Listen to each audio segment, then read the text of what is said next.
Kevin Kiner had a very difficult job.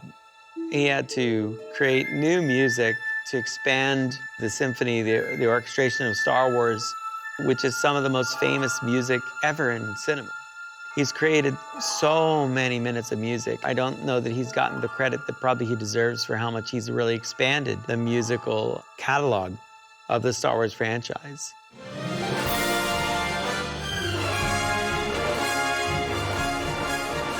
Dave was like, let's go back to episode 4. Let's see what really works. Rebels was really John Williams' themes at the beginning, and then it evolved. It's a theme that just came into my head. My sensibility and John's sensibility are very similar. I bought this in the late 1970s, and this is a Star Wars score, right? It was my goal just to write like this, to sound like this. So that's what you have, like da da da dun dun da da dun dun. You know, it still goes along, and then by just an amazing coincidence, you could put in dun dun dun da da da at the same time da da dun dun dun da da da is going on. He understands the characters that we've created together, you know, just as well as I do. Ahsoka is literally the first theme I ever wrote for Star Wars.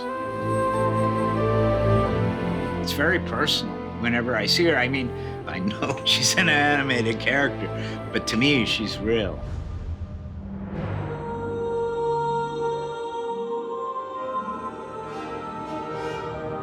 Dave talked about we have to use Vader, we have to use Ahsoka, you know, and good luck.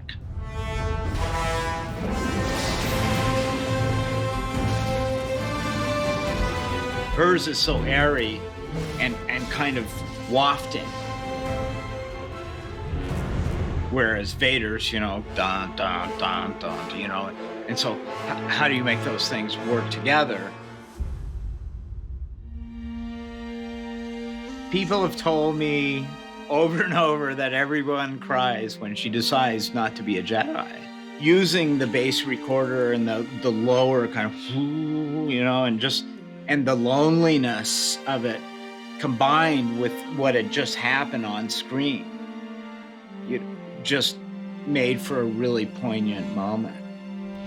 So I actually stole the snippet of myself playing that bass recorder, and then I kind of goofed around with the pitch a little bit and the echo to make it sound a little more surreal.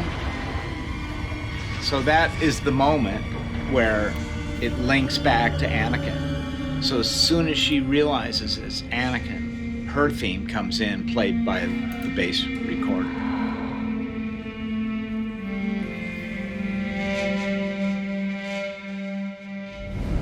Yes, I work quite closely, especially the last 3 seasons of Rebels with both of my sons, especially Sean. We'll spot an episode with Dave, and Sean is in on the spotting session. He listens. And I wanted so badly to score Sabine's training sequence because I connected on such an emotional level with it. I felt it. Dave Filoni told us to go look at like Hero or Crouching Tiger. You know, it has this kind of virtuosic and very emotional solo cello in all those scores. And so I wanted to use that as the central instrument. And I have it reaching up, and I want it to be as mournful as possible. I wanted to really drive home the guilt that she feels. I helped enslave my people! I wanted to stop it. I had to stop it. I spoke out. I spoke out to save them. To save everyone!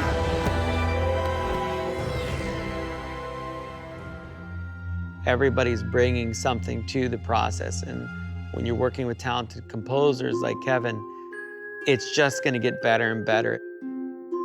I'm amazed when they write themes that are as good as or better than mine.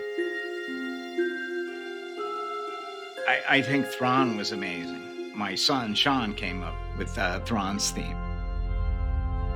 Thrawn is a fan favorite, and he's one of my favorites. He's this evil genius that's unmatched, and that's terrifying to me. And every time he does something, it starts off, you don't understand, you don't even know that you're in his trap yet until it's collapsing around you. I wanted the theme to reflect that. It's implacable, you know, and it is measured, and it's subtle at first until you're in the middle of it and you don't even realize how long ago it started. Dave Filoni actually suggested that we use the organ. It's got an operatic and very big kind of feeling to it. It was cool to be able to associate this new sound with this new character. It speaks to how important Dave Filoni is to the process. Kevin brought the Wolves of Lothal to life in a wonderful way. He's developed so much dimension around the themes of the Force and, you know, avenues that were never explored before in Star Wars. Well, I felt like the Wolves needed to have kind of an intimate kind of vibe.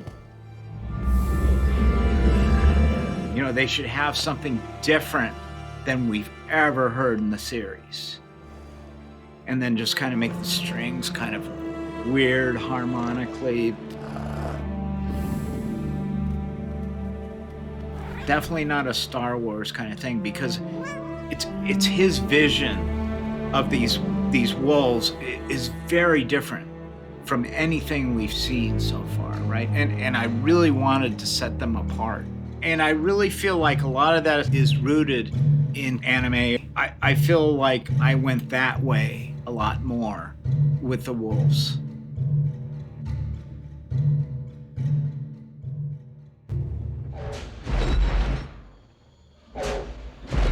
I love what my dad did for that scene. It starts off with that, but it has this shimmer verb on it. And then you hear this, it's almost like fireworks. And then these voices swell up, and it's like the flames have voices, almost. I thought it really captures where the audience was, where I was when I first saw that scene, where I was just trapped.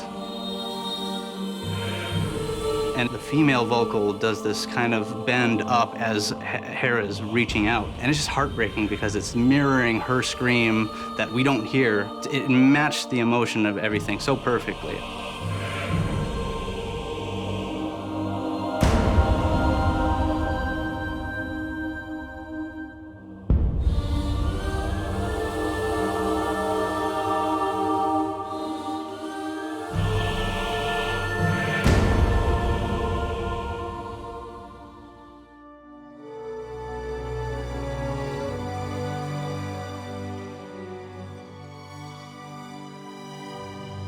It's been really cool being able to work with my dad, writing music, and in the epilogue, he starts with my Sabine theme, and then he goes off into his own themes.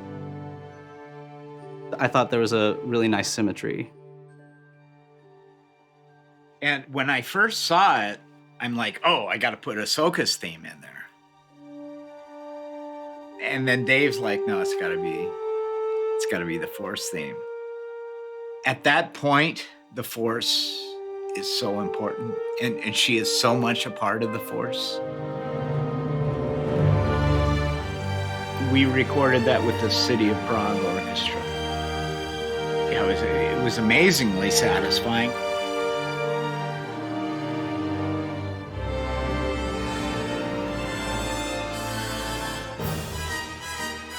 Dave Filoni, he communicates really, really well at the beginning of the process. I think we're just kind of connected somehow.